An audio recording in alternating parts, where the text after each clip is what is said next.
The moment gravity politely apologized and turned itself sideways, I knew the transit had worked. I was standing on a platform the size of a football field, except it was clearly considered intimate here. The floor shimmered with living circuitry, pulsing like it was thinking about me, and above it rose a city so tall it made clouds feel underdressed. Then a shadow fell, deliberate and calm. She emerged from the upper air like a moving horizon, a towering giant woman whose presence bent perspective itself. Her skin glowed with a soft metallic warmth, her long features elegant and severe, eyes bright enough to make me feel audited.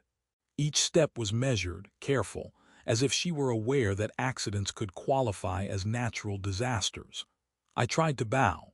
The floor corrected me by gently tilting, as if suggesting I not embarrass myself further. She noticed, and the corner of her mouth lifted. "You are smaller than projected," she said, voice resonant but oddly conversational, like someone commenting on the weather. I informed her that humans specialize in defying projections, mostly by tripping over them. This earned a low sound that might have been laughter or tectonic adjustment. She introduced herself as Valerixa, ruler by scale, lineage, and survival math. Around us, massive holograms unfolded, gene spirals, planetary stress maps, population curves collapsing like tired bridges. Her empire was immense, powerful, and quietly doomed. Size had won them everything except the future. She leaned closer, reducing herself just enough to meet my eye, which somehow felt more dangerous than remaining colossal. "Your species adapts," she said. "Mine endures, endurance is failing." I joked that this was usually where someone tried to sell me a timeshare. She considered this, nodded solemnly, and replied that her offer was more permanent. The air hummed as she extended a hand larger than my apartment back home, steady and patient. I realized then that I hadn't been summoned as a guest or a captive, but as a solution.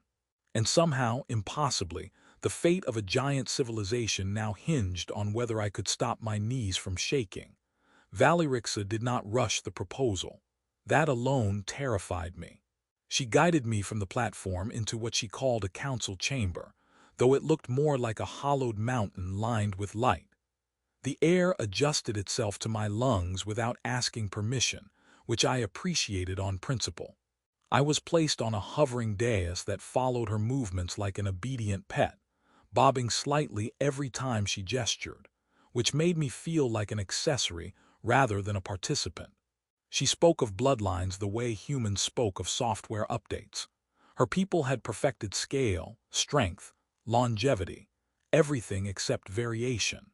Generations bred larger and purer had resulted in a civilization magnificent and brittle, unable to adapt when their planet's gravity shifted and their ecosystems began rewriting themselves.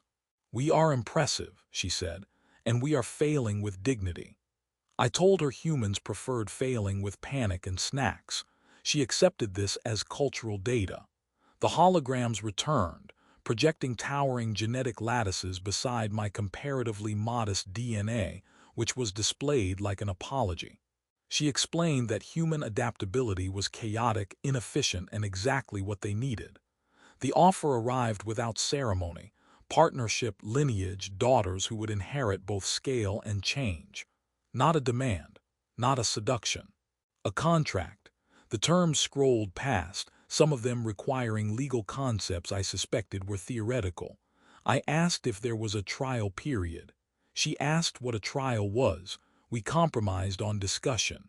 She admitted she did not know how humans raised children, only that they survived environments her species could not. I admitted I did not know how to be a political keystone for a galactic empire, but I could manage bedtime stories and mild encouragement. This made her pause longer than anything else had. Outside the chamber, the city shifted, massive structures reconfiguring like thoughtful giants making room. Valerixa looked down at me, not with power, but calculation tempered by something like hope. "You would not be owned," she said. "You would be chosen."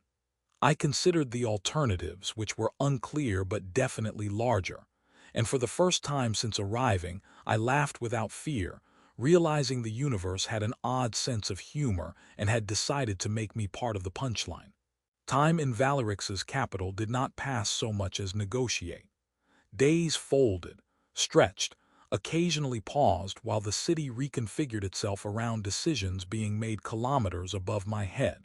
I was given quarters carved into a living spire, scaled down politely, though the bed still qualified as a public plaza. Valerixa visited often, sometimes towering, sometimes reduced to a size that suggested effort rather than comfort. She asked questions with the precision of a ruler and the curiosity of someone, assembling an unfamiliar puzzle without the picture on the box. She wanted to understand humans. Not our weapons or our ships, but why we talk to our children as if they were people. I explained that this was mostly because they were. She found this inefficient but intriguing. We walked, she adjusted gravity, I tried not to float into her shoulder. And I told her about mistakes, about how humans learned by failing loudly and then pretending it was intentional. She admitted her people avoided failure by never choosing which had led them here. I told her we called that irony. In quieter moments, she spoke of isolation. Absolute size meant absolute distance. Everyone looked up. No one stood beside her. When I joked that this made her the loneliest giant in the universe, she replied that humor was a human defense mechanism. I agreed and suggested it worked better than armor. She watched the city below, massive citizens moving in careful order, and asked if children really changed their parents. I said yes, mostly by ruining sleep and improving priorities. The science followed us everywhere. Adaptive gene forges, predictive lineage models, simulations of daughters who laughed, argued, and bent probability slightly out of shape. They were projections, but Valerixa lingered on them longer than necessary. I realized then that this was not only about survival, but about choice. She was not offering me a role because she could not command it. That distinction mattered. As the city lights dimmed into artificial dusk, she asked if I was afraid. I said yes, but that humans were excellent at moving forward while terrified. She considered this, then smiled, slow and monumental. For the first time, the future felt less like a contract and more like a shared risk. The agreement was finalized without fanfare, which somehow made it heavier. Valerixa stood at full height as the living city rearranged itself into witness, spires bending like attentive listeners. The contract dissolved into light once both our biometrics registered consent, and the empire quietly shifted course. Authority that had once flowed only downward now branched, redistributed, preparing for voices that did not yet exist. I joked that this was the most commitment I had ever made without a rehearsal dinner. Valerixa replied that her species did not rehearse the future. They survived it. Soon, they would learn to raise it. The science was precise and astonishing. Gene matrices tuned to harmonize scale with adaptability, time-dilated sanctums where daughters would grow safely, watched over by an empire learning patience for the first time. I was no longer a visitor drifting on a hovering dais. I had a place, a responsibility, and a terrifying amount of influence that did not come with an instruction manual. Valerixa asked if humans always looked this overwhelmed before becoming parents. I said yes, and that it was considered a good sign. She changed too. The ruler who once measured worth by height now listened for smaller signals, hesitation, laughter, the unpredictable spark of choice. She stepped down from absolutes, delegating power, trusting systems instead of shadows. When she asked if I regretted agreeing, I surprised myself by saying no without thinking. Fear was still there, but it had rearranged itself into resolve. On the day the first stars aligned for the beginning of something irreversible, Valerixa reduced herself and stood beside me, not above. The city hummed softly like it was holding its breath. I realized then that I had not been chosen because I was exceptional, but because I was human, adaptable, uncertain, capable of care. The universe hadn't handed me a kingdom. It had handed me a family. And somehow, standing there beneath impossible skies that felt like exactly enough.